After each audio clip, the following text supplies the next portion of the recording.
మోడీకి 75 సంవత్సరాలు సెప్టెంబర్ 17తో అవుతున్నాయి కాబట్టి ఆగస్టు 15 తర్వాత మోడీ రిటైర్మెంట్ ప్రకటించే అవకాశం పుష్కలంగా కనిపిస్తుంది. అంటే రిటైర్మెంట్ ఇంకా మోడీ రిటైర్మెంట్ ఆపడం ఎవరికీ సాధ్యం కాదు.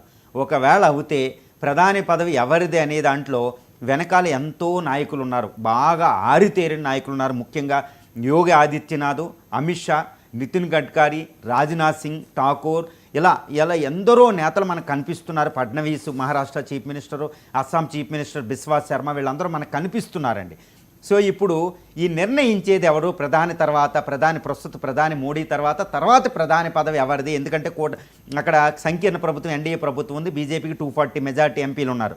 కాబట్టి ప్రధాని మోడీ తర్వాత ఎవరు అనే దాన్ని నిర్ణయించే మహాశక్తి ఎవరంటే ఆర్ఎస్ఎస్ హెడ్ క్వార్టర్ ఉండేది నాగపూర్లో. అంటే నాగపూర్ హెడ్ క్వార్టర్కి వీళ్ళు క్యూ కడుతున్నారా అంటే నాగపూర్ హెడ్ క్వార్టరే నిర్ణయిస్తుంది. మోడీ పాత్ర చాలా తక్కువ ఉంటుంది, ఆయన ఆమోదం వరకే కావాలి. కానీ మోడీని